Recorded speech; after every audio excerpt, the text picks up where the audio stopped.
What's up, guys? I'm so excited to announce that we have partnered with Coaching for Literacy, and you can read more about them at coachingforliteracy.org or follow them on social media at Coaching for Literacy. Your subscription to Bluff City NIL is 100% tax deductible because of our partnership together. Thank you for supporting Memphis Tiger student athletes and helping promote the monumental cause of childhood literacy. Memphis. Nothing but Memphis. Everywhere we go, it's Memphis. Welcome to On The Bluff, a Bluff City Media audio podcast. Stepping up to the microphone are your hosts, Gabe, Kuhn, and Christian Fowler. Now, let's get to the show. All right, Gabe, we're back, and we're in double digits, episode 10. We made it into 10. Is that a milestone? How do you say it in Spanish? Diez? Episode 10. Yeah. Did you have a good weekend? Good wild card Man, weekend? it was solid. I had no complaints. Drank a few brews. That sounded ridiculous. But I had a few beers, hung out with some friends. And sounded like you just turned kicked 21. it. I had some beers this weekend, bro. Went to the pub, dude. Yeah. Went to the pub. No, but it was cool, man. It was cool. I'm in the middle of wedding planning, so we're there, guys. We are dealing with it right now. How's that? A lot of yes. A lot of I mean, Kenny, you could probably attest to that. A lot of yeah. Okay, cool. Listen, man, I was blessed. I was in China the whole time. Tracy planned our wedding. That helps. So that helps. I had Did y'all hire a wedding planner? No, we did not. Okay. Well, we have a wedding planner, so I figured that was gonna be a little bit off my plate. And so far, nope, not quite. Not quite. But Taylor's doing a good job of taking care of it. I am thinking about, and I want to spitball with you guys to start the show. Okay. All right, and I know we're going to get into regular topics here in a second. Bachelor party. What do you think? I've been on like 4, but I think 3 of them were in Nashville and 1 was in Dallas, and that's all I got. So Okay. I have friends that have done it in like New Orleans and stuff. New Orleans was definitely on there. Stay at the Harrah's there at the top of is that at Canal Street? Yeah. What else you got? I was thinking, go West Coast. LA was a thought, but then travel plans and I don't want to be stuck in traffic the entire time. Just don't book Southwest. Oh, yeah, Lord. You don't want to do like I have learned that, brother. Miami's a good thought too. You don't want to do like the prototypical Vegas. So this is my thought. I don't want to go to a place where it's strictly like betting, right? And obviously you can go to the club, you can hang out in Vegas as well. And they have, as you said, we talked about it last week, they have dispensaries that you didn't buy anything from. Yeah. But you made that sound like it was a lot. Like truth be told, I don't want to go somewhere where it's like betting. I had a buddy, we went to Biloxi for his bachelor trip, and that's betting. Beaches. Eventually, like even if you're up $1,000, right? You're gonna lose it if you're there for 3 days. Well, Biloxi's like nothing but beaches and betting, pretty much, right? Oh, Like casinos. define beaches. Well, I know they're not great. If I get in that water, I'll grow a tentacle. Like there's no chance I'm swimming in a beach at Biloxi. Kenny, have you been in any cool bachelor trip spots or not really? What'd you do for yours? Man, did you do one? Yeah, mine was boring. I had a good time on mine. My dad went to Napa Valley and we drank Pinot Noir. Came on mine. So your dad was at yours? My dad was at mine. Okay. See, my life is different than that. If my dad came on mine, it would be way crazier than I wanted it to be. Yeah. We went canoeing. That's where we went. We went camping and canoeing. And Tracy and I got into a major fight as we were walking out. You were camping and canoeing and you got in a fight? Bad. Over the actual bachelor trip? Like before you left? Or? Before we left, because it was her birthday. Oh, I can see that. So we got married October 2nd. Her birthday is September 18th, and we went a couple of weeks in advance. So she was having her girls' weekend, and I had my bachelor weekend, and Tracy and I got into a major fight. Like probably the biggest fight that we've ever had in the history of our 14 years together. Was 2 weeks before you got married. Sounds okay, right? It wasn't that bad. We got to the campsite where we were camping, and I was like on the phone with her and was just like about to break stuff. Like it was bad, and it was my fault. Like you didn't say happy birthday? I said happy. Oh, Kenny! I said happy birthday the wrong way. What'd you say? I made her a card. Okay, this is... I made her a card. I got a big poster board, turned it in half, and on the front of it, it said, something about it's so great to be able to something about being somebody's best friend, and then on the inside it said, "But you're my third best friend." Like, what? I'm confused. Yeah, I'm confuzzled. What are we talking about? I can actually show you the card when we get done filming. Okay. And we're gonna have a little cutaway, and it's gonna show the card. And then it's huge. Okay. And then I put 5 Take 5s, her favorite candy bar, attached to it 2 weeks before her wedding.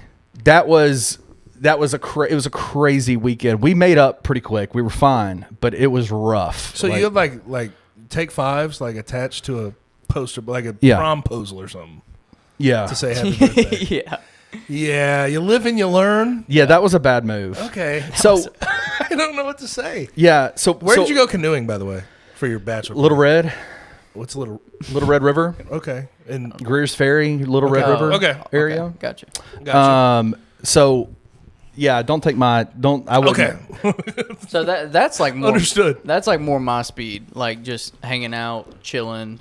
Like, you don't like going out to a bar, hanging out? No, I don't drink, so it's just like I kind of just. I mean, I don't mind get like a couple Red Bulls. I don't mind like dancing and listening if there's like especially in Nashville, obviously like live music and stuff, but bar scene's not really. Okay, my I get scene. you. I get you. Me and my friend. I mean, so what is it that you? I know I've been to bars with. What you. are you big city? Well, honestly, if we're telling the story about the Cotton Bowl in Dallas, we literally were at a bar for about an hour, and then I took y'all on like the walk of the century. It was you and Devin Walker, if I remember right. Mm-hmm. And we went on the walk of the century to the second bar where all my buddies were and hanging out. Devin and Christian. That took like what? That was like a 45-minute walk. It was at me, you, Alex, and Alexander. Yeah. Yeah. It was literally me, Devin, and 3 like 6'5" dudes. I was there for that one. You were there earlier in the night and then you left? No, I left. That was when we had the Uber situation. Yeah. Yep. You remember? Yeah, I'm with you.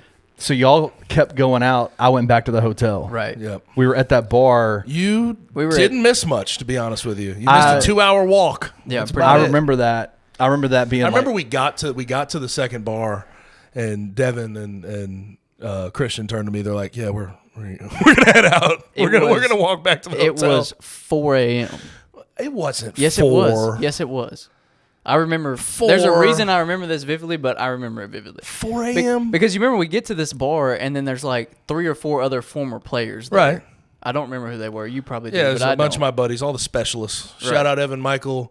I don't know if Spencer was there, but no, there's a bunch of the specialists that I played because with. we were with your brother and one of your friends. Right. And then we meet up with all these former players and it's like 3 or 3:30 in the morning. Christian, I tell don't remember us, tell us being that why late, you remember man. it being so late at 4. You bedtime? You really want to know? No. Like I'll tell you. Like I'm not come on, ashamed of let's it. Like hear it it. happened. So I'm about to walk out of this bar, and like to be frank, like I'm not trying to hook up with anybody or anything. Like I'm sharing a hotel room. No, with I get Kenny. it. I get it. So I'm about to walk out of this bar, and whoever we were around, there was like a bunch of girls around. So I was telling everybody bye. I think I was actually talking to either Alex or Alexander, and I was like, "All right, guys, I'll see y'all later." I think I had just met Alexander, so I was like, "Nice to meet you, man." And this girl looks at me, and she's like, "Why are you leaving?"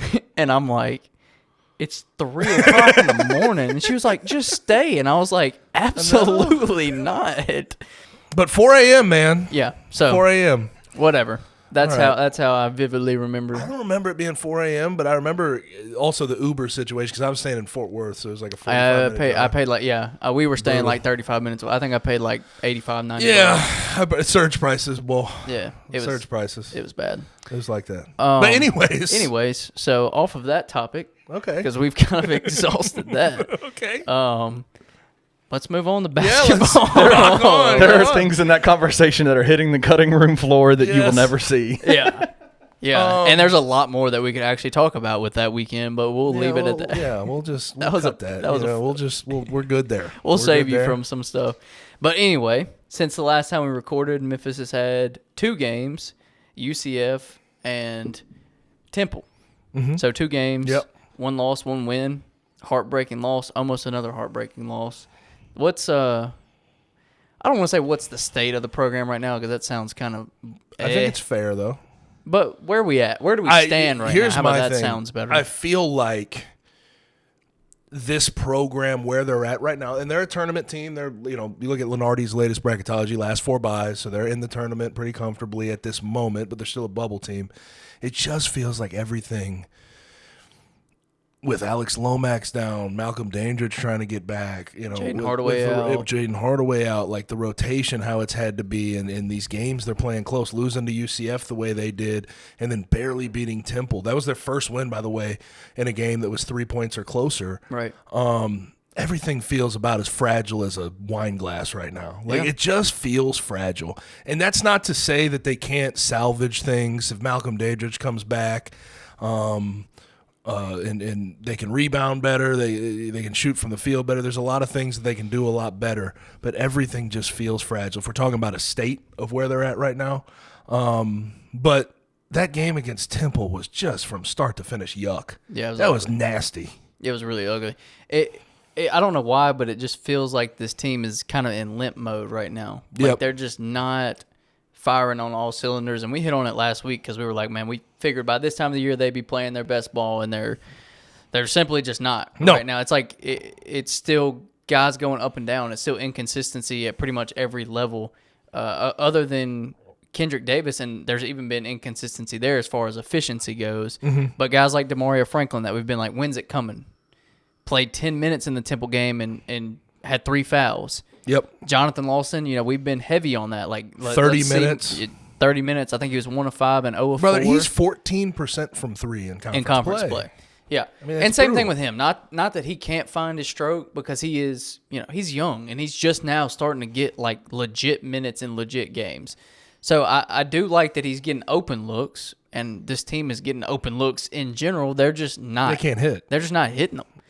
And Kenny and I were talking about this after the game.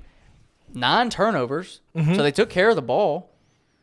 But as far as well, they got out rebounded too by 17. So they shot better from the floor. They shot better from 3. They shot. I think free throws might have been close. Might have been close because I think Temple hit like 23 or 24, something like that. Yeah. Less turnovers, but they get out rebounded by I think like 15, and every ball barely win the game. Every ball that comes off the defensive glass is an adventure right now. Yeah, it's ridiculous. I don't really get in. Like, you want to say, okay, well, it's long rebounds. They're getting unlucky. By the way, I'm tired of hearing the Ken Palm luck metric. Oh, my gosh. I'm tired of it. You make your own luck. Right. You make your own luck in sports. That's a strange. It's weird that it gets cited so much. But regardless, you can say it's like long rebounds. What I saw and what I talked to Kenny about this.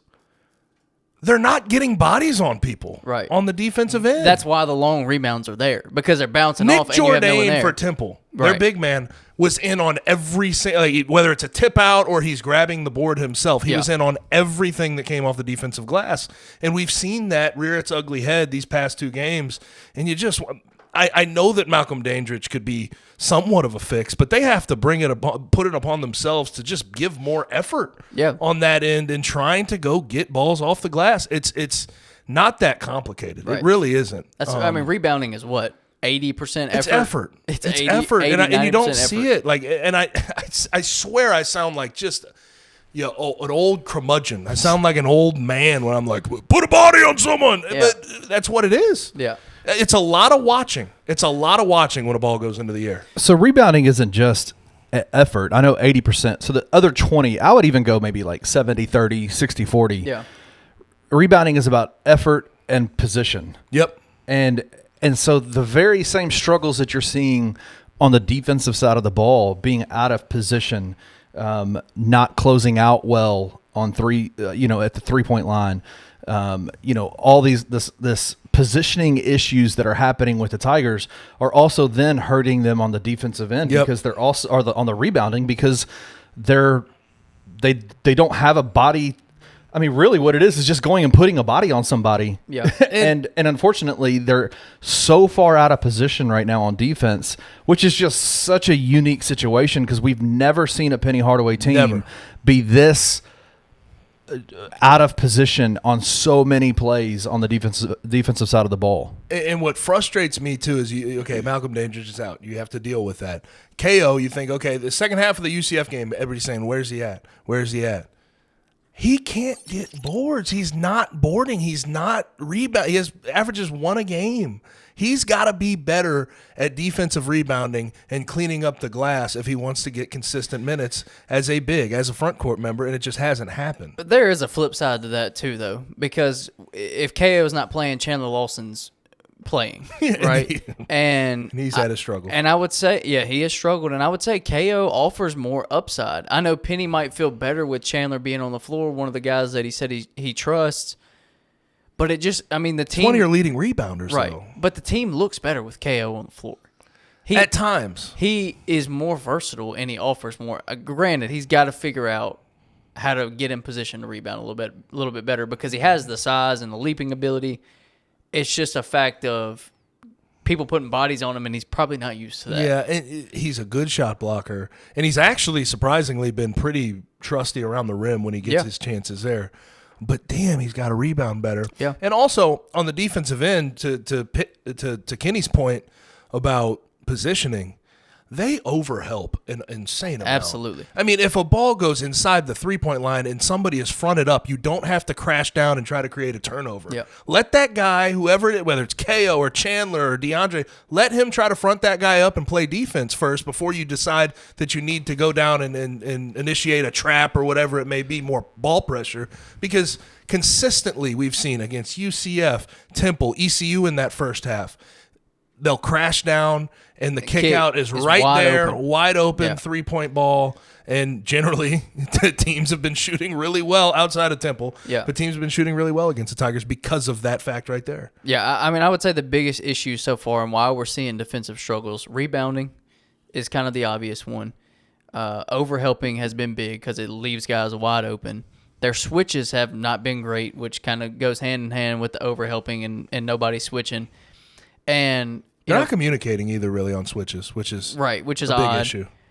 But also something that I thought was going to be a big positive for the team this year was having that matchup zone with Frank Haith. Yeah, and they've struggled using it, man. They've struggled when they go to that matchup zone. That's when we see a lot of the overhelping. That's when we see a lot of the miscommunication on switches and guys just getting wide open.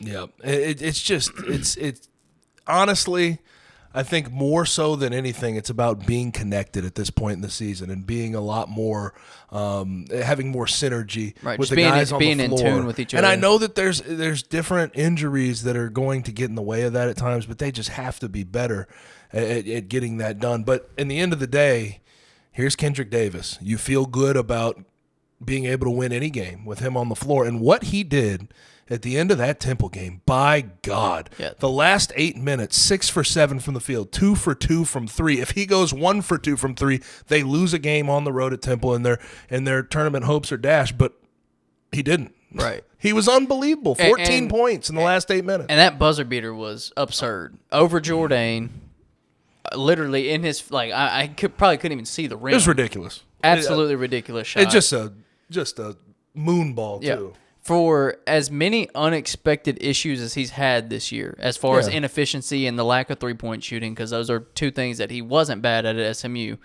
And I know you kind of have people on both sides of the fence that are like, why is he not shooting well? Why is he not hitting threes? Whatever.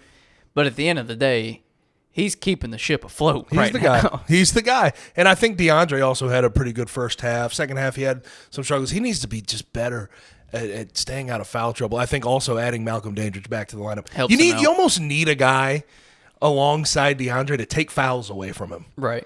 To just take fouls, take that, whatever it is. If they have a guy who's good at attacking the rim, maybe if DeAndre has one, you switch another guy on to said guy and just take some fouls away from him because, damn, if he's not on the floor, it just becomes such an issue. But good news is, you had this stretch of 8 games before you play UCF, I believe, on February 16th again at home, which I think needs to be a win. Yep. Absolutely. You can't really lose at home. But you had that stretch of 8 games. You're 1-0 right now. And the rest of these 7 games in that 8-game stretch are super winnable. And if you go 8-0 in that stretch, you're looking at a team that's 20-5 and very comfortably in the tournament. But if you lose a couple of these games, whether it's on the road, against Cincinnati this Thursday, against Wichita State, you put yourself in a very precarious situation again. Yeah, let's see. Are these next 4? Wichita State, 88.4% chance to win. Cincinnati, 43.4% chance. Tough on the road. On the road. But seriously, you need to win that game. SMU, 94% chance to win. SMU's been really bad this year. And Tulsa, 87.7. 7-1, even a 7-1 coming out of this with the wins you've sort of gotten in the out of conference portion of your schedule. If you're sitting at 19-6 at the end of this 8-game stretch and you're dealing with UCF at home, you still feel fine about where you're at with your tournament hopes. But it's just everything with this team until they get healthy, until they start clicking again like they were in the out-of-conference schedule, it just feels fragile. And that's the best way I can put it. Yeah, and it's so odd with this team because it feels like they can win any game and it feels like they can lose any game. Yep. And you just don't see that ever. Like, you don't see a team that could potentially beat an Alabama or could potentially lose to an ECU. Yep. Like, that is such a major discrepancy in talent between those two teams. And it's like, it is kind of that Jekyll and Hyde feel. Yep. It's like, which team shows up? Do they come out? Do they play great defense? And are they efficient on offense and hit their open looks? Or do they falter on defense and they struggle to hit shot? It really is a question of which team shows up on which day. And over the last few games, it's been the worst of the two teams that showed up. I think Penny has had some shortcomings these past 3 games, and some of the timeouts against UCF used them, right? Let your team know the situation you're in. Let them know you need that game on the road. If you had a 16-0 run coming out of halftime, you were up by 11 with 5 minutes to go. You got to let them know if UCF's going on a run. You need to shut that run off, and you need to let them know, hey, guys, we got to lock in. We cannot lose this game the way that we've played in the second half. So he's had his shortcomings, but I also think what he did in calling that timeout with Kendrick Davis coming down the lane, that was a good move. That was great. That was a very good move. 2.1 seconds on the clock. I love Kendrick, but you avoid a potential charge with college referees. Yeah. You avoid him putting up some wild circus shot as a 5'10" guard going headlong into Nick Jourdain and the rest of that Temple defense. And going off of a double overtime game into another overtime game. And now that you take that timeout, you have 2.1 seconds. You go try to find a look for him, and it paid off. So there's been some shortcomings for Penny Hardaway, but I thought that in-game situation was managed about as well as he could have managed it. Yeah, because I don't think they would have called a foul on what happened. No, not in that situation, that late in the game. Absolutely not. Maybe that's and you don't want to go to overtime with all the juice that Temple could have potentially had. Right. Yeah, especially in their home arena. Probably couldn't see in there. It was so dark. Good Lord. By the way, the broadcast, I was the crew they had, whatever. I'm not going to make too many comments. I think it was John Crispin was the color guy.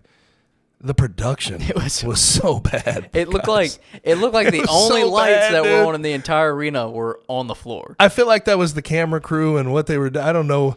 Kenny could shine light on that. Was the balance off? What was the brightness level on those cameras they were using? That was the broadcast was bad. It was bad. Kenny.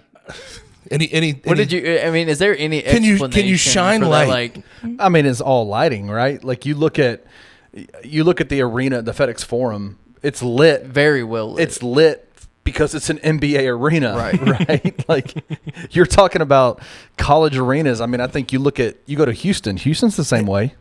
even the play-by-play guy though, like the mics were overmodulated. Yeah. So like when there was a big shot, he'd go nuts and you just hear the overmodulation of the mic. Yeah. I was like, this is not an ESPN2 production, right? Crew, and that's this is like ESPN Plus. Right, I was about to say it wasn't an ESPN Plus game; it was an ESPN2 game, and definitely felt like Greg Gasson and John Albright. What they do on ESPN Plus, that was substantially better than what we watched on ESPN2. Yeah. Like truthfully.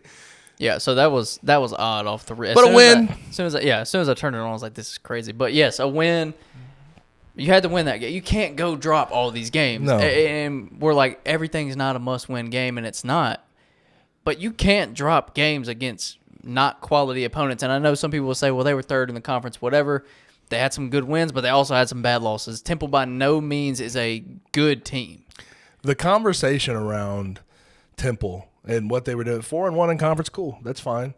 what they did in out of conference is unforgivable nastiness. Are we being serious right now? They lost to Maryland Eastern Shore, Wagner. There's a couple more nasty losses, and then people will say, well, they beat Rutgers. Who cares if they beat They lost to Maryland Eastern Shore, fellas. Like, I don't even know what that is. We can't sit here, and I think overall getting that win on the road, okay, that's good. That's a good thing. And the metrics are still favoring them. They're 46th in the net. They're still around 36, 35 in Ken Palm. So yeah. So they're coming up. They're coming up in the net because they were down to like 64, I think. But when we talk about the top 4 teams in this conference, I mean it's UCF, Houston, Tigers, and then fill in the blank, whether it's Tulane or whoever Cincinnati. it may be. Yeah. But we're not gonna mistake Temple for some team that's gonna be a top 4 team in this conference going forward. We can't. No, I'm with you on that. Well, I have a question for you guys. What is this team? So it's become pretty typical, I think, for Penny Hardaway teams to have those ebbs and flows in a season, right? Like major ebbs and flows. This team coming out of the non-conference schedule, people were like, oh, okay. Like we have something here. Including us. We said the same thing. What is this team? Are they That's like the question of the century. Are they the Alabama Memphis Tigers, or are they the Temple ECU Memphis Tigers? How I would answer that is, first of all, I got to see them back healthy with Malcolm Dandridge and Alex Lomax back on the floor. Then I can really give you a thought process on that. But right now, they are what they are through the conference portion of their schedule. They've been bad. Right. Right now, they've been a mediocre AAC team. And that is not a compliment. No, not at all. But do they have potential to be an upper echelon AAC? Do they have potential to be number 2 AAC team? Absolutely. Like, we've seen it. We've seen them take Alabama to the wire. We've seen them beat Auburn. We've seen them beat A&M. We've seen them play well. And some of these games, like Auburn's still holding up. A&M is getting good. I mean, they're 4-0 in conference, and they beat Mizzou.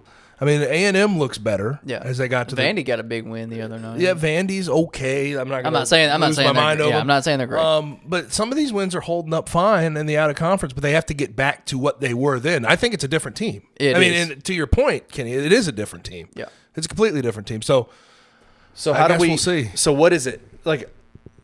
We can't use injuries as the reason why the Tigers look the way they look right now. And let's not forget, they're still winning more games than they're losing in the conference, right? Mm-hmm. But that's not anything. That's not good enough, right? For the level of fandom that Memphis Tiger fans have for this program, for the language that's used by people inside the program about this program, being a one game above 500 team in the AAC is not enough, right? Like, we can all agree on that. But what is it that they need to do? Hit shots, rebound better. I think that is the biggest cure for this. And it's not that they're doing anything wrong in the department of getting open shots. They get open looks. They get a lot. So many complaints this year have been about the offense, and I feel like we hear this every year, but it's like, it's clunky, it doesn't work, yada, yada, yada, whatever. We've heard them all 1,000 times. Everything looks good. When they need to ISO Kendrick, they ISO Kendrick. When they need to go down low to DeAndre, they do. They're not turning the ball over. They're not turning the ball over like they typically do. Right. When they kick it out for 3, they're getting looks from Keontae and Elijah and Jonathan.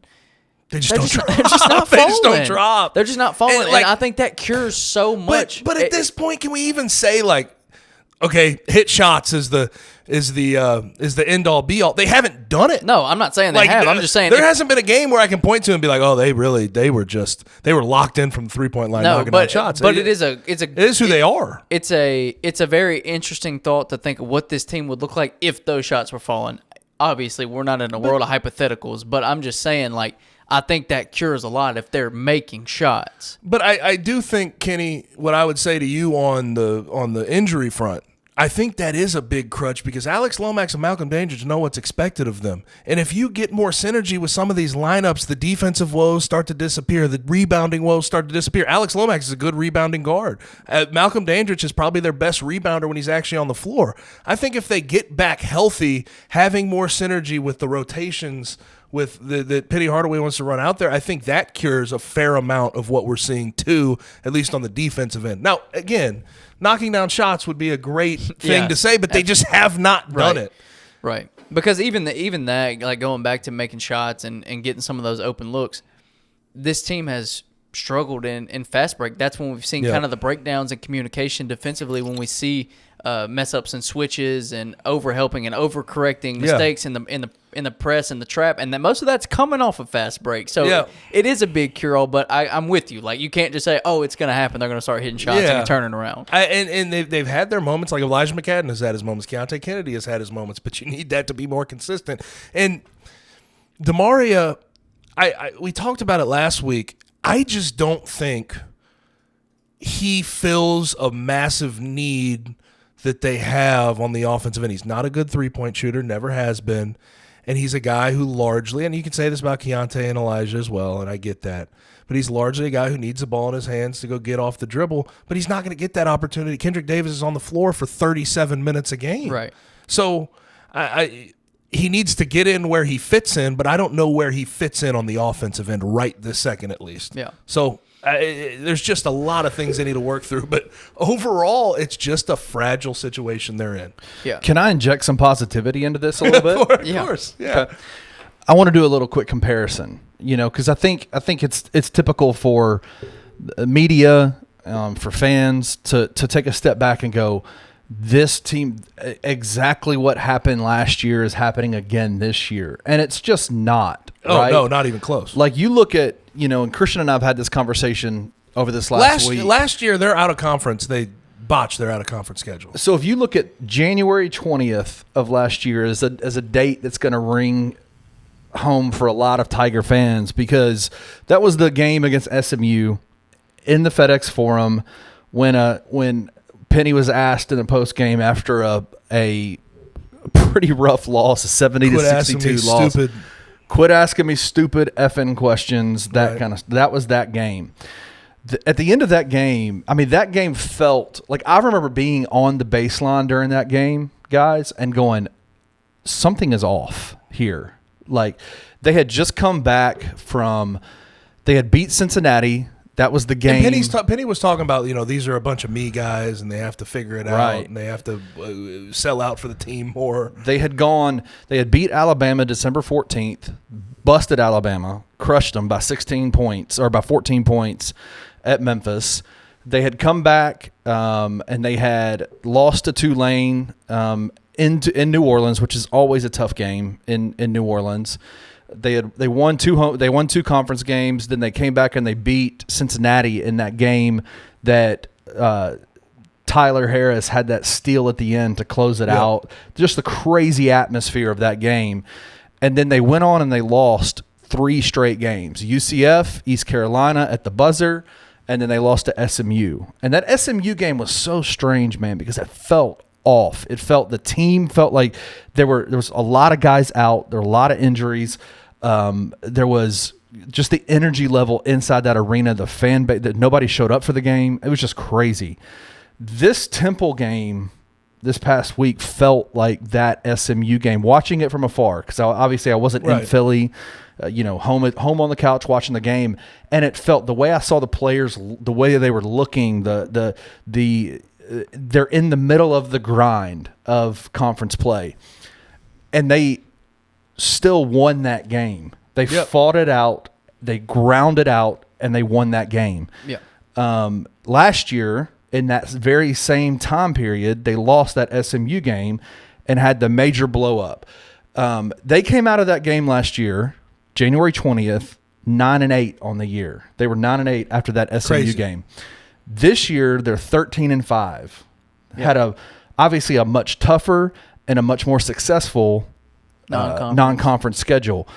This team feels tougher this year. Wouldn't you agree? Would you agree with that? Older guys, experienced guys who have been through the grind of all these things. And there's not that negative cloud like hanging over this team. Like it felt heavy last year. Like it just felt like they're never going to come out of this, and they eventually did, and they eventually started playing better.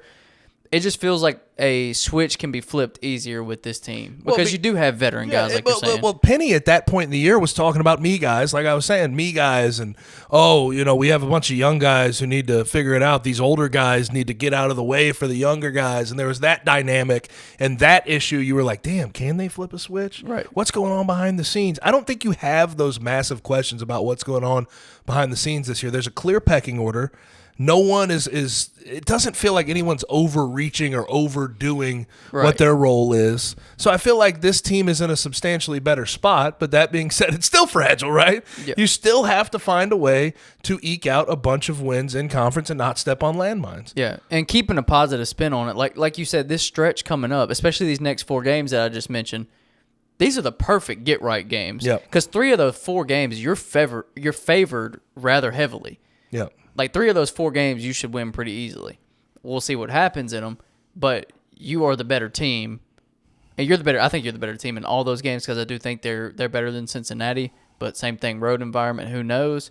But I think this is a good stretch for them to go gain some confidence. This is in that what you were talking about, Kenny, where they were 9-8 after that SMU game. They were a lot more fragile then. Right, absolutely. They were out of the tournament. There was no hope. You said you had to go sweep Houston, and they ended up doing it. Right. This team is in a substantially better spot, but then again, what they did in the out of conference schedule what they did on the out of conference schedule, and then you flip it and you look at what they're doing with the conference schedule. You just start to press a few alarms, but. I am in no way freaking out. No, it is not panic button time. It's not panic. No. It's nothing like that yet. But you lose at home to Wichita State on Thursday, panic could set in a little bit more. But this team, I think, granted, overall, what they did in the out of conference can boost them up, and they're fine. They're in a fine spot. They just need to get some things right. And I think they'll be fine. Like I could look like an idiot in 2 or 3 weeks, but I think they'll be fine. Like I think what we're talking about, I think some of those issues will get fixed. Obviously, guys will come back into the rotation. I'm with you. I think that's huge. And I don't see any way Penny Hardaway and Frank Haith, who I believe are 2 of the better defensive coaches in the country, are going to find out a way to get this fixed. Yeah. And I believe that. So I think they're fine. I get when losses come up or close games against inferior teams like Temple. I get, as fans, people are more doom and gloom, and it's more this is terrible. But we are not in panic button stage yet. It is not there. 13-5. They were 4-1. Right. We've seen a good team. We've seen a team that can compete on the road against Alabama, who is one of the best teams in the country. We know that there's something to be unlocked. Right, we know that there's a team in there that can really compete against the best teams in the country. Yep. It's just got to get back healthy, and they got to get back to their ways defensively. And I know it's easy to say that right here. They got to go get it done, though. So yep. So we shall see. Just to, I don't want anybody in our comment section saying Gabe's not right. They're not 4-1. They're 3-2 right now in conference. No. And SEC play. SEC. He was talking about against the SEC. Yeah. My apologies. All good, but they are 3-2 in conference. Good cover, Kenny. Just in case. Yes. Well, he's always looking out. Just in case. So ironically, we're talking about something that could go negative, positive, negative. Who knows? Let's flip it to the Memphis football program, who went from positive to negative to now positive again. What are your thoughts on the last couple of weeks and what Ryan Silverfield and this staff are doing? So I had someone slide into my DMs, as they do, about a week ago. Sorry, it's your burner. You slid in with your burner, but they said after I sort of tweeted about, well, damn, like Eddie Lewis is gone now, Asa Martin's leaving, there's a lot of guys out. I tweeted, this offseason, this early offseason has become a little bit nightmarish. And they slid into my DMs and like, oh, that's gloomy. The same person slides into my DMs yesterday when I tweet something positive about how much a week changed everything. And they said, oh, this is so different. You have a different tone. Well, facts change. Right. And in the last week and a half, the facts have changed drastically. Yep. What they're doing, I think the sense of urgency from Ryan and that staff is obvious and showing through huge. Yeah. And 2, I love what they're doing in the trenches. And I know that's coming from me, so some people take it with a grain of salt, of course. What did I tell you yesterday? Of course he's going to tell you, of course. But No. I said the same thing. But I was like, they are building in the trenches, which is what you have to do. People will talk about me, and they'll say, take it with a grain of salt. He's always going to talk about the trenches getting better and improving. But isn't that the identity of Ryan himself? Yeah. He's a offensive line coach by trade. We talked about finding an identity, I don't know, episode 7. Right? Talked about finding an identity and what you want to do. They have found an identity on the defensive line. They've gone and got Josh Ellison from Oklahoma, Derek Hunter. There's other guys. You're going to go down on offense. R.J. Adams, Chris Morris. I mean, they have found a Mook Henderson, Marcus Henderson, who, and by the way, I think that's a good example of a guy who was in the city of Memphis at MUS, ended up going SEC, and then he realizes, oh, shoot, maybe Memphis was a good spot to land all along. But they're rebuilding the trenches, and I think that is following the identity of what Ryan needs to build. That's what he does and what he knows best. And I this past week it's gone from complete negativity, sky is falling, to, oh, we might have something on our hands here. Yeah, so 17 transfers. I believe two of these are walk-ons. So 15 scholarship guys. Crazy number. And let's run down the list. Xavier Hill. Yep. Just like Marcus Henderson. That's Olive one of the Branch names guy that could have come here, that could have come to Memphis or stayed in Memphis, chose to go to LSU, was in the rotation to potentially start at LSU this past season and didn't. So that's a good get. R.J. Adams, Kentucky, Georgia Tech. Interior guy. I think they're still working on a waiver situation there. I think he's not an immediate eligible without a waiver, so we'll see. Jack Greer from Ole Miss, I believe he's a walk-on. Yep. Marcus Henderson, who you mentioned originally MUS, went to Arkansas. That's the offensive lineman. Obviously not including Chris Morris here because he's a JUCO transfer, not a transfer portal guy. Running backs, Blake Watson, Old Dominion. Big. Like that pickup a lot. Katravian Hargrove. Love that. From Mississippi State. A guy that Memphis was this close to landing coming out of high school and eventually went to Mississippi State and ended up falling behind two really good running backs in Woody Marks and Dylan Johnson. And I want to add something, too. You go look at some of the film he had in high school, guy who can catch a ball. Yeah, absolutely. Guy who you can throw. I mean, you throw him out there in the slot, see what you can do. Movable type of running back. That's something that in the past has worked. Tony Pollard, Antonio Gibson. Yep. Now, I'm not saying he is him, although if you look at the 247 write-up on him, Katravian Hargrove coming out of high school, they compared him to Tony Pollard. Which is kind of weird in its own way, but a guy that I think could help in the receiving game as well. Yep. So wide receiver, they didn't have any wide receivers committed when we recorded last week. They've gotten 2 in the last week. Good ones. Tosky Dove from Missouri. 500-yard guy? Yeah, 500, I think like 576 2 years ago, or this year. Or 2 years ago. 2 years ago, and right. 200 this year. Yeah. But when you're playing, especially this year, like in an offense that had a bad quarterback. Well, and Luther Burden stepped ahead of him, number one wide receiver in the country. Dominic Lovett was a monster. Lovett is off to Georgia. Right. I mean, it's hard to get balls thrown your way. But clearly talented guy. Yes. Demir Blankumsey, I hope I'm saying that right. That's a tough one to pronounce, from Toledo. That's a big one. I like that a lot.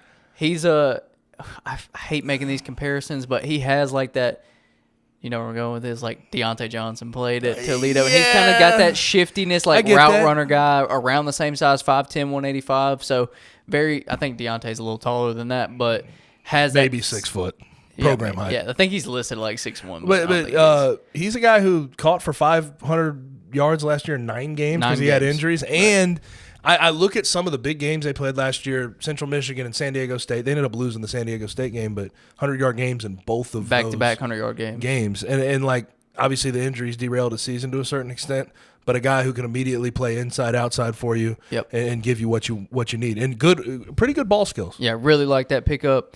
To the defensive line, Darius Jones, Texas A&M. Yep. Jalen Joyner, FAU. Josh Ellison, Oklahoma. Not to mention Derek Hunter, obviously, because JUCO, but beef up front. They're going to be big, man, on both sides of the ball in the trenches. I think this is going to be the biggest Memphis team that I can remember, at least. And obviously, I think the biggest thing here is you got to look at, okay, now you have the dudes, the guys to go run a 4-down front consistently. I've brought that up. I've banged that drum, but in the past, I love all these guys I'm about to mention, but they were small. O'Brien Goodson, JoJo Dorcius, Zy Brockington last year. You finally Morris have Joseph. some beef, some big dudes on that side of the ball that are at least physically demanding and are going to test opposing trenches, if you will. And you can copy and paste that on the offensive line too, because 100%. Memphis, typically has more undersized guys. They're going to be bigger than they have. It's just the way that it's happened for them. They've had productive players that have been undersized, and you can't knock that. But they have brought in legit Power 5 SEC style size. All these, you look at it: Marcus Henderson, Xavier Hill. Who's the one that I'm missing right now off the top of my head? RJ Adams. All dudes that have played in the SEC. Chris Morris has SEC size. SEC. All these dudes have been in the SEC. Yeah. Yeah. And then also, I know you're about to get to it, they've rebuilt the secondary, I think, in a big way. Yep. So one linebacker, Chandler Martin from ETSU, and I really like that pickup. No, it's funny too. It's like foils in this NIL game nowadays. When a Memphis player goes to a SEC school, Caden Prieskorn, Ole Miss, Cameron Jackson to Florida, you say, okay, well, the NIL couldn't keep up. When a guy like Chandler Martin. When a guy like Chandler Martin or a guy like Blankumsey comes to Memphis, those schools are saying, well, we can't keep up NIL-wise in Memphis. It's just big bank eat little bank these days, man. That's how it works. By the way, quick update, Eddie Lewis is going to South Carolina. Okay, so, hey, big bank eat little bank, man. It's how it works. A bigger fish eats a bigger fish. The shark comes along and eats both of them. That's just how it works. That's surprising. Is that not crazy, though? That is surprising. Because if the rumors are true, what we're hearing about, we're not putting this out there as fact, but a lot of crystal balls have been coming in for Asa Martin to go to Florida. Yep. So you got Asa, Florida, Cam, Florida, Eddie, South Carolina, Caden, Ole Miss. What do y'all think about the Asa thing? Because I think if you didn't, and I don't know everything that goes on behind the scenes, right?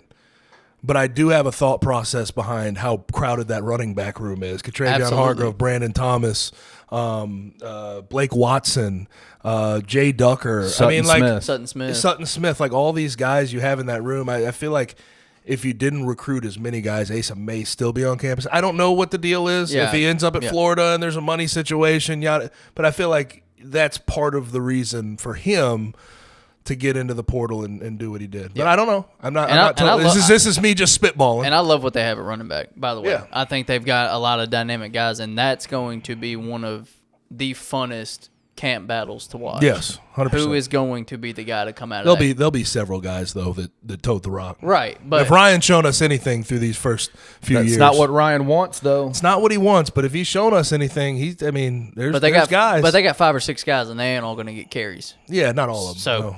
And I think the upside with Katravion Hargrove or Blake Watson, maybe find other ways to get them the ball. Yeah. Right. Split backfield, slot, whatever it is. Right. Get your playmakers involved wherever they are.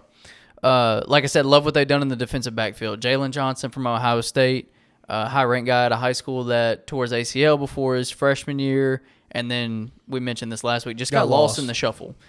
Which happened. So clearly a talented guy. Really love this pickup. Simeon Blair at Arkansas, a team captain there. Started a ton of games there.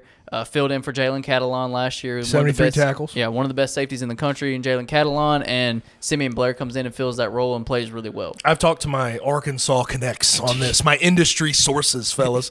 But I was talking to them about it. You're so industry. Yeah, he's so industry, he man. definitely is. Yeah, come on.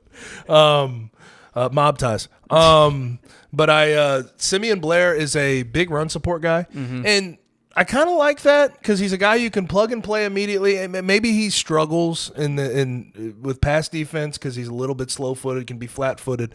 But for a guy leaving in Quindell Johnson, who had 104 tackles 2 years ago, 53 tackles last year, he fills a need because Quindell Johnson was very good in run support. If you watched games, he was consistently down there in the box trying to go make tackles on opposing running backs. Yeah. And it was part of the reason that their run defense was dynamic and really good this year. I think that immediately plug and play Simeon Blair can fill that particular need. Now, the back end, Pass defense, we'll see. It's going to be a work in progress, but I love that pickup. There are some advanced stats coming out about Simeon Blair that don't look great for him as a pass guy.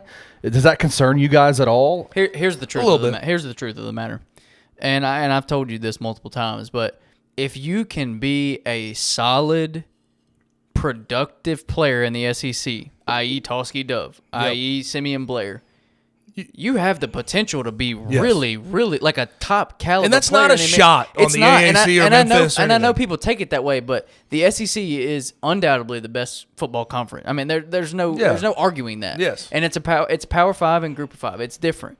I mean, I know that people hate when you don't say take that. it as disrespect. It's if not you're hearing this. Don't take it as disrespect. It's not. It's just it's the landscape of college football. The SEC is at the very top of the pyramid and have been for a long time. So if you get players from the SEC that have been productive, and they're going to come in and be productive here. Right. And you can say, and you can hate that all you want to, but why has Ryan Silverfield went and got, 8 to 10 guys from the SEC? Because he knows they can come here and play. Xavier Hill, you couldn't start at LSU. You can be a potential all conference guard here. Come on. You know, and that's the way it works. Marcus Henderson, you couldn't break the rotation. Come on. Arkansas, let's see what you got. Yeah. But no, that's the truth of the matter. And it shouldn't be a shot. It should not be a shot against the conference, against Memphis, against the program. It's just the truth of the matter. Right. And Simeon Blair is a guy who I know a lot of people have talked about his pass defense, but it could be a little bit of a concern. But what he provides in the way of run support and how many tackles he made and being a captain and that type of sort of mold should lend itself to being really good at this level. And there are ways to cover that. Yeah. And so many people get caught in this. There are ways to cover that. A lot of teams nowadays, what do? They run 3 safeties. Yep. You got a box safety, a deep safety, and a lot of teams kind of play like that just open position. Like you're gonna go where the field takes you. If we need 2 deep nickel safety, type guy, whatever it may be. Right, you're gonna play 2 deep, you're gonna play on a tight end, wherever it may be. So it's not as black and white, I feel like, as positions are not as black and white as they used to be, and that's kind of been changing over the past 10 years. Safeties can play all over the field. This dude could play 65% of his snaps in the box. And even without the personnel last year, we saw the upside of Matt Barnes and what he can do with the defense. Absolutely. And he's very multiple. Absolutely. He can find ways to play to guy's strengths, play this role. Whatever role he needs a guy to play, I feel pretty confident in what Matt Barnes did in year 1. Yep. And I think with the personnel, certainly feel a lot better about year 2. Yep. So 3 more guys here. Malik Feaster from Florida State. That's a big one. It's a high upside swing. Well, I really like what he did at Jacksonville State. Absolutely. I mean, yeah, he was and when you transfer to Florida State, you could get lost. They had a good defense this year. Like let's not make any. It's not a shot against him that he didn't get a whole lot of playing time at Florida State. But corner guy who can step in and be a relatively rangy, bigger bodied guy and body up some receivers. Good upside swing, and I think a guy that will immediately be put into that role. I think he's a guy like you can say it's an upside swing, and okay, I think what was it 2 years ago? I'm losing Michigan State. I'm losing my mind. Oh, Barnett. Yeah, Barnett. You could say that was an upside swing in the second year. I think this is more of a sure thing because he's had production. Yes, he's had production elsewhere. I agree. Yeah, I definitely agree with that. I think it's a high floor, high ceiling. Yep. With him, I think he has a high floor. I think at bare minimum, he could be a solid starter. Yes. And at his highest potential, he could be an all conference type player. Yeah. Diego Brumfield from Campbellsville, walk on, and Reed Bauer, the punter from Arkansas. Now we need to find a kicker. Yep. So that is in total, like I said, 15 scholarships, 17 including walk-ons, and 1, 2, 3, 4, 5, 6. I'm not going to count the walk-on. 8 SEC guys.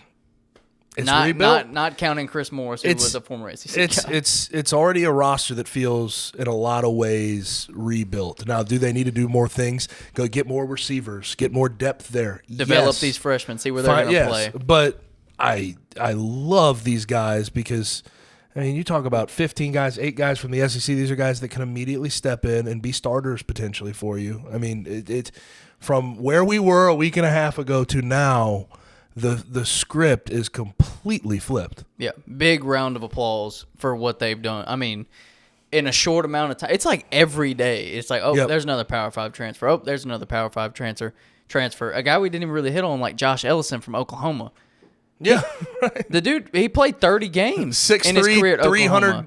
6'3", 300 pounds doesn't just grow on trees. Right, man. I'll use the same. I'll use like the same analogy here. Like, he wasn't incredible at Oklahoma, but he was a rotational guy. Had 3 sacks in 3 years, not great. I think like 10 tackles for loss.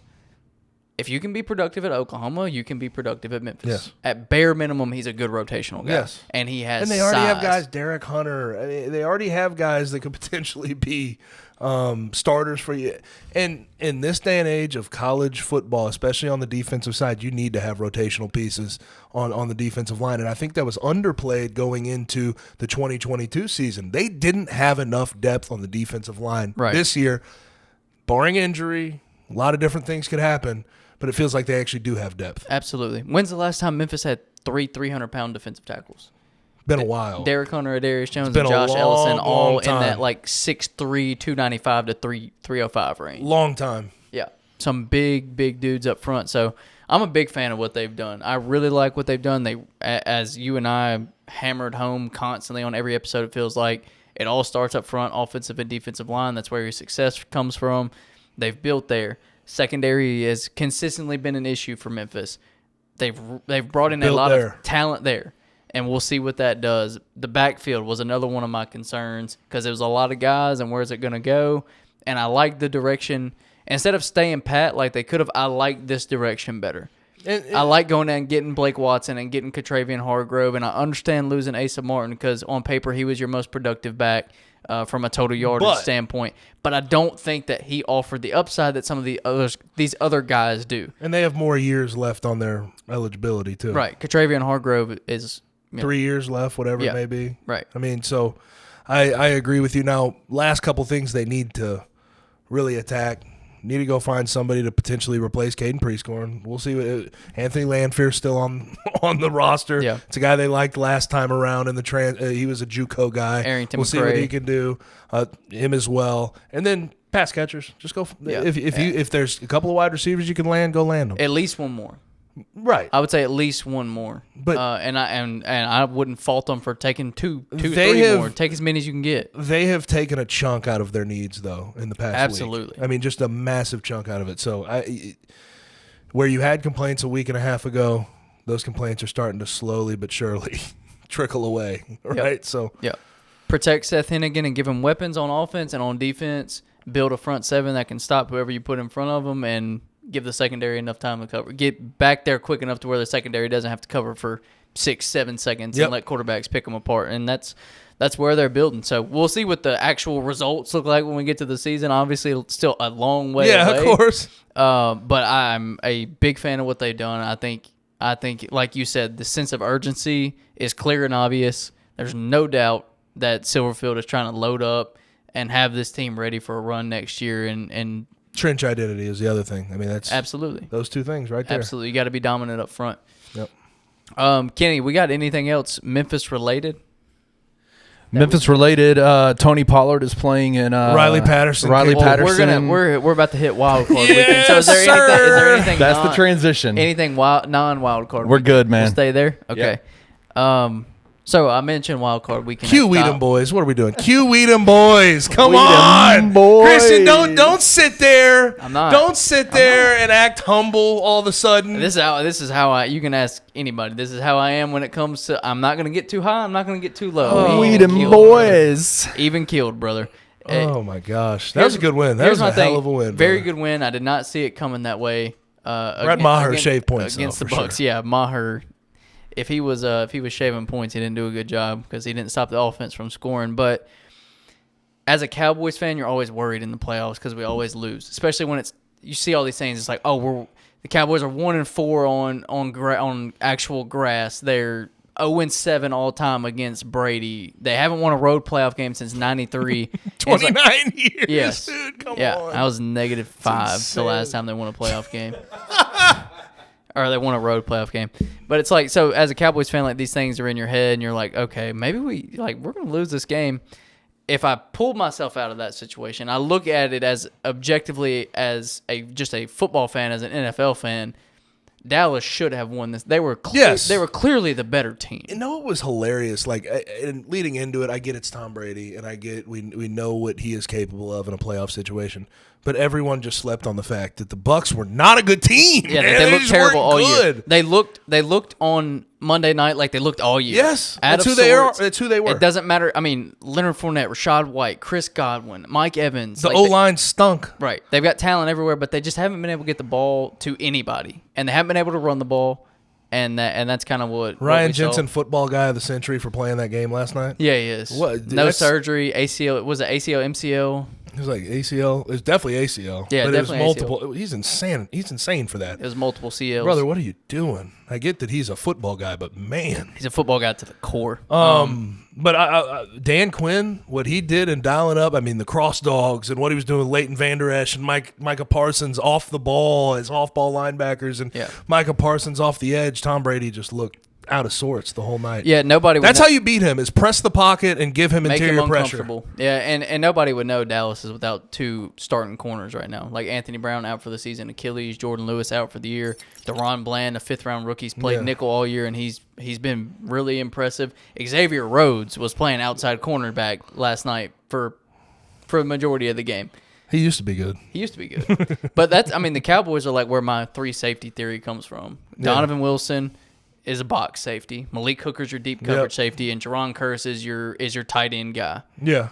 And it works for Dallas, so it can work for anybody. And but it's all about that front seven. It's all about it's all about quarterback. Micah Parsons. They're so deep, man, with edges too. Like Micah Parsons is the main guy. D-Law, of course. Dorrance Armstrong. You can just keep going into your Fowler. bag. You can keep going into your bag for them. And that matchup against the Niners, man, I think that'll be a good one. Brock Purdy hadn't seen the pressure in his face. The pressure, but he also had, he's got 2 heck of bookends out there.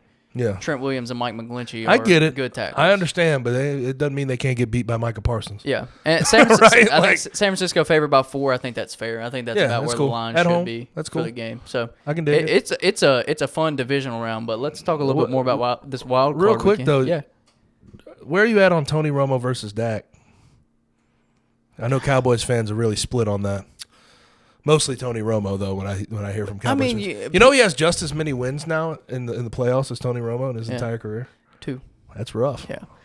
Romo just got so unlucky, man. I don't care what people say. A lot of people hate on him. Well, he fumbled that snap, and we'll never forget that. We weren't that, like, Cowboys weren't that good of a team that year anyway. I don't think they were going super far that year. That was Romo's 2nd year as a starter, first full year as a starter. Like, I don't think they were great that year. Now, the 2007 game against the Giants, where the Giants eventually went and won the Super Bowl in the divisional round. Like, there are some things, but I think Romo has always been super underrated and hated on because he played quarterback for the Cowboys. So narratives. It's tough for me. Everyone in their agenda, they're just pushing these agendas. Right. I really like both of them. Though. Like when Dak plays like he did last night, and I'm not saying like when he goes 29 or 35 for 305, 4 in a rushing.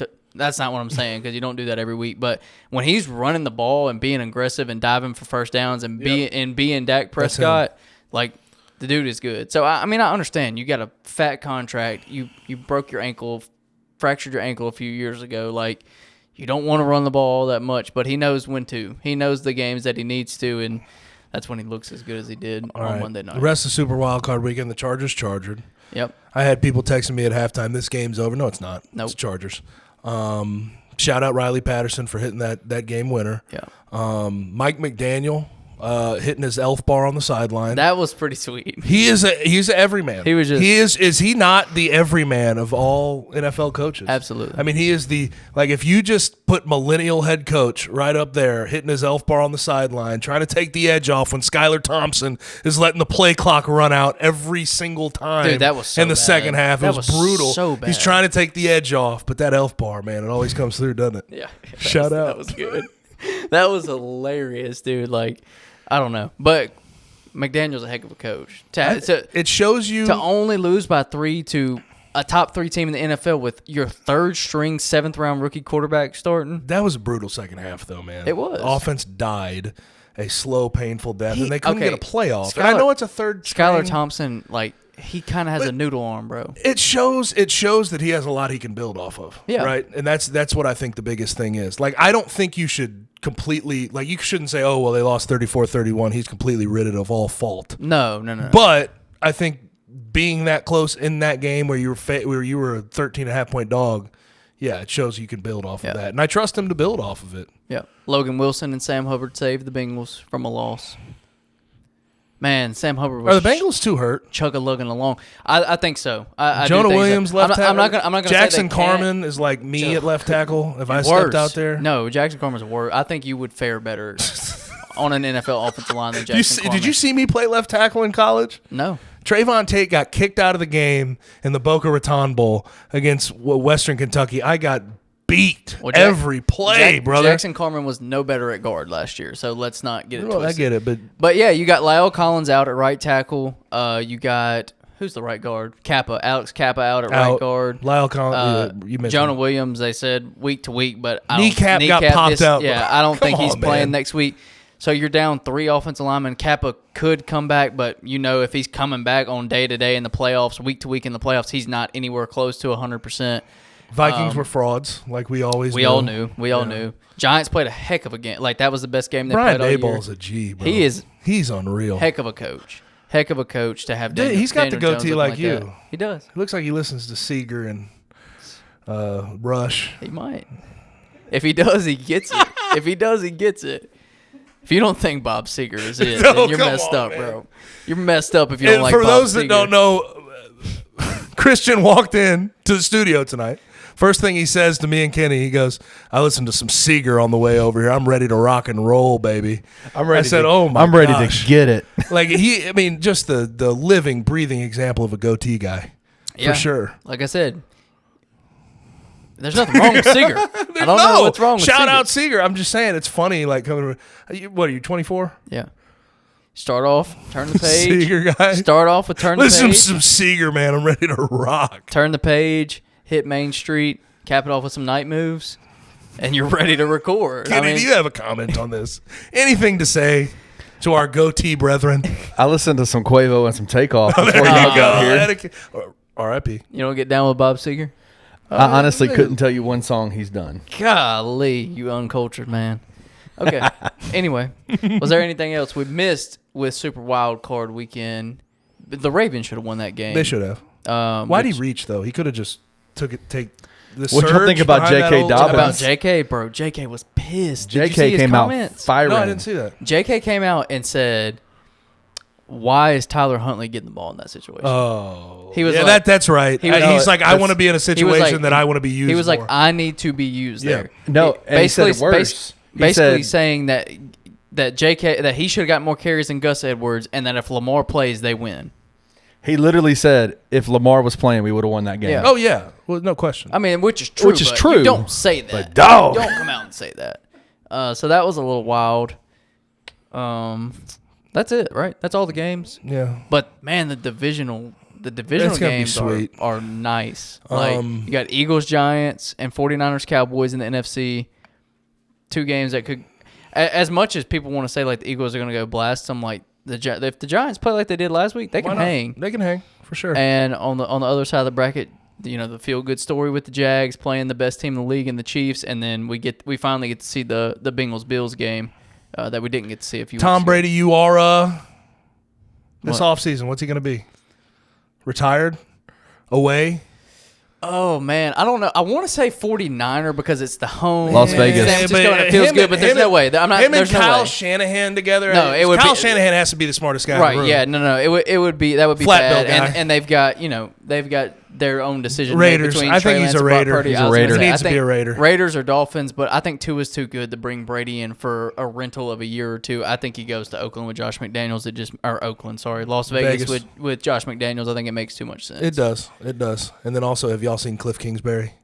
Off the shenanigans Thailand? in Thailand. No, man's in Thailand, so don't call me. Okay, I'm just listen. That's a baller move, though. Kenny, you can put up for the people. You need to put up a picture of his girlfriend.